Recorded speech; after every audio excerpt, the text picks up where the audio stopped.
Ray is bound for South Australia's Murrayland, where she'll be experiencing the magnificent land and sky country. Although this lot better watch out. If there's one person you can count on to be enthusiastic about all things space, it's Ray. Far from the lush greenery of Adelaide, I'm heading for Swan Reach in the vast, sun-kissed Murraylands region. Meandering through the mostly flat landscape, the Murray River brings about an abundance of wildlife, and for locals, plenty of ways to pass the time.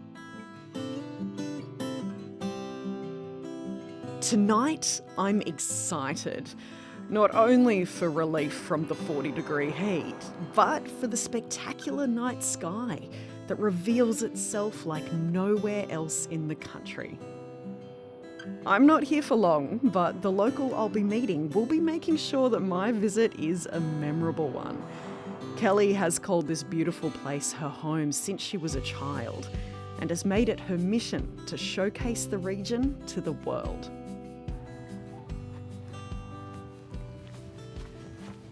Hi. Hello, Ray. Welcome. How are you? I am so happy to be here, I can tell you that. I've been hearing about this place for years. Well, you've made it. Here we are in the River Murray International Dark Sky Reserve, and we've got a beautiful blank canvas for us this evening. There's a lot of sky here, that's for sure.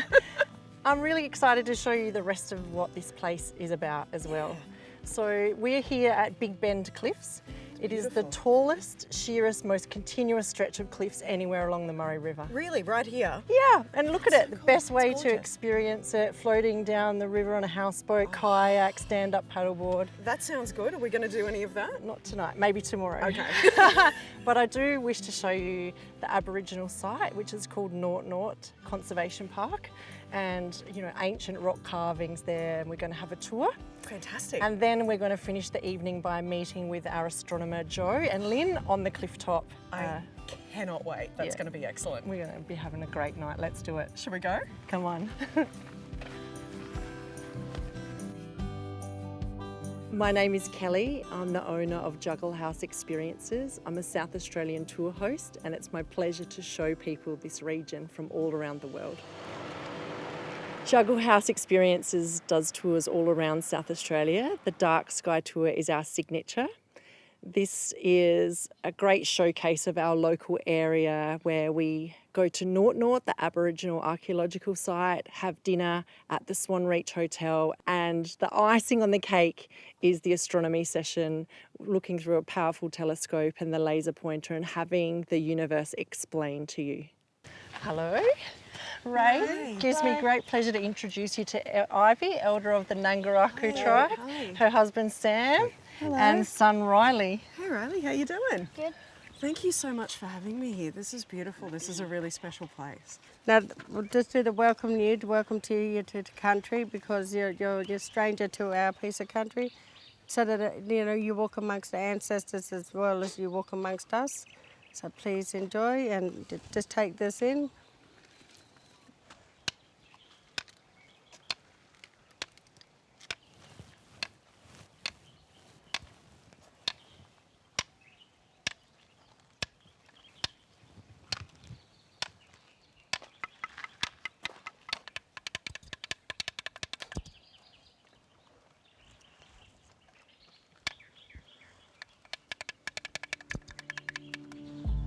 Now we'll go and take you to have a look at Nort Nort. Please, thank you. Nice.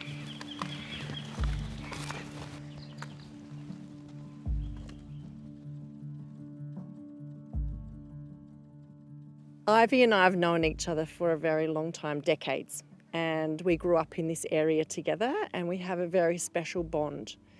It's a bond that is unspoken. We know what each other is thinking without having to use words. And I feel so privileged to be able to take people to her home and have her explain culture, and we're sharing this journey together in a voyage of understanding and awareness.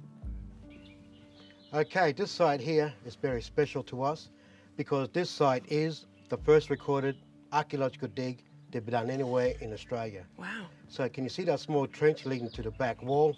Yeah. No, that one over there. Oh, that one there? So that be done in 1927. by a man named Sherd. He was so surprised what he found in the small trench, he went back to the Adelaide Museum and he brought back two of his colleagues, Hale and Tyndale, who came back here between 1929 and 1930. They excavated down to a depth of 22.5 feet, straight down. And at that depth, they were still digging in ashes. They took a sample of the dig and they did a radiocarbon. And they dated the site back to 8,000 years of continuous occupation. Another thing in the dig that also surprised them, can you see the lump of sandstone on top of the dig? Mm-hmm. And there is another one in the dig.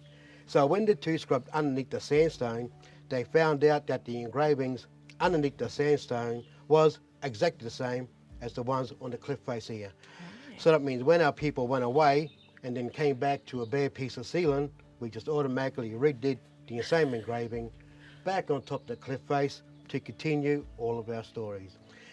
If you just look in front of you, there are three bare pieces. So one there, one in the middle, and one behind me. This is where people that come in, cut out our engravings and stone them. So you can see where this one here, where they're trying to chisel this one here out. So that crumbled into millions of pieces. So all of that is completely gone. The one down this end was found in a man's luggage at the airport consigned to Europe. And he got caught and fined $20 for it. $20? Yes, $20. But the good news is we got that back in 3 pieces. So that's in the storage at the Adelaide Museum. But unfortunately, that one there, that is still somewhere around the world.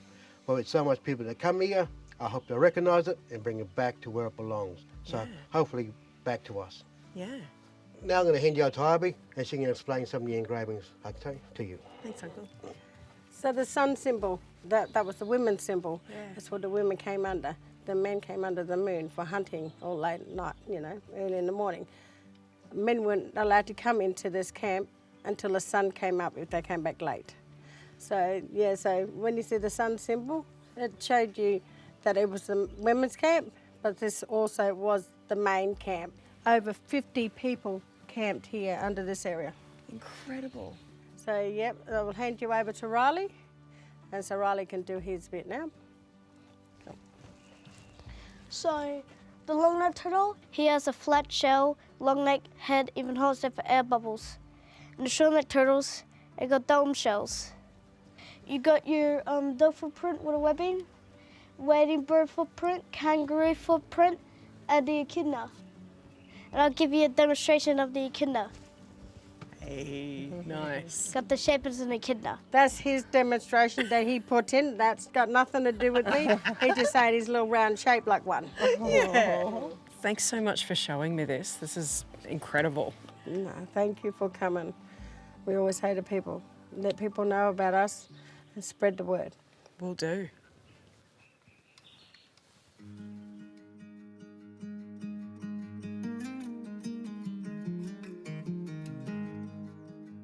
There are 200 accredited dark sky places around the world, and they're in different categories. So this area is the River Murray International Dark Sky Reserve, and it's like heritage listing the stars. So on a scale of 0 to 22, this area measures in at 21.9, almost as dark as you can get on the darkness scale. A dark sky accredited location is protecting this place from light pollution, essentially. Light pollution is wasted light. It's light that comes from our street lights that really should be shining down to illuminate the ground, but it's heading into the atmosphere. For people who wish to protect darkness and have their own initiative, it's really worthwhile getting in contact with the International Dark Sky Association. It's a very easy process of recording darkness over a period of time, and travel to places that protect darkness because it really will change your life.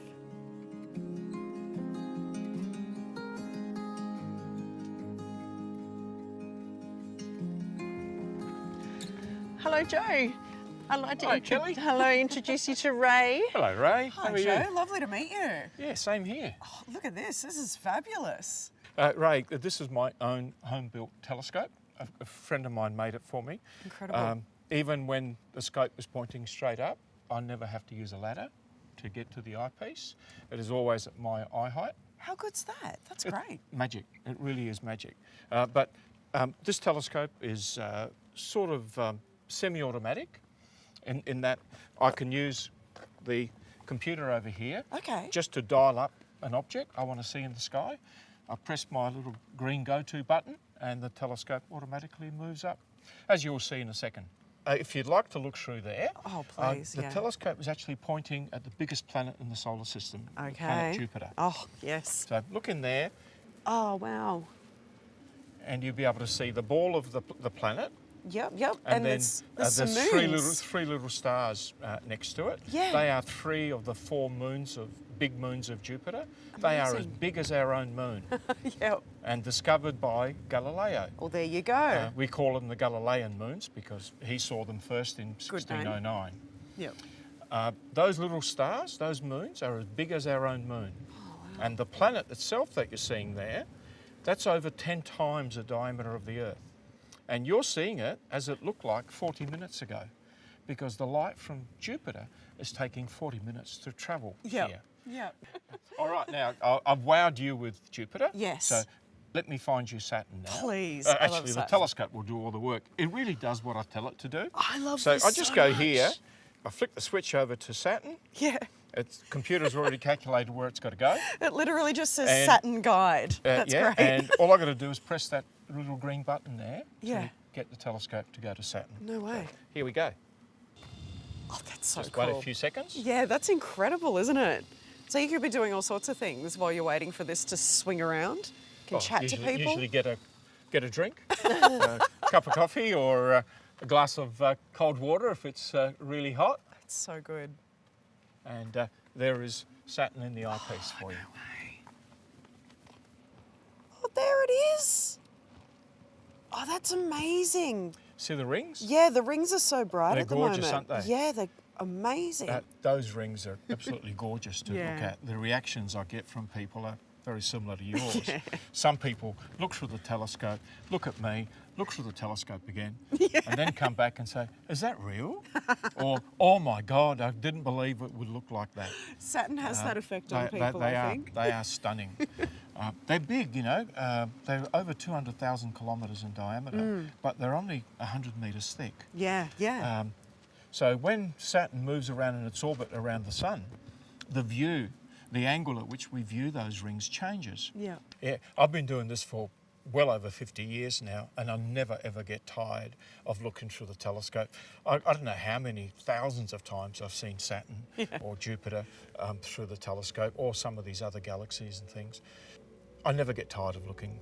Why would you? It's magic, isn't it? There is so much to see. There's a whole universe for me. I started doing dark sky tours because I love my home. It makes me feel so proud to showcase this area to people from all around the world.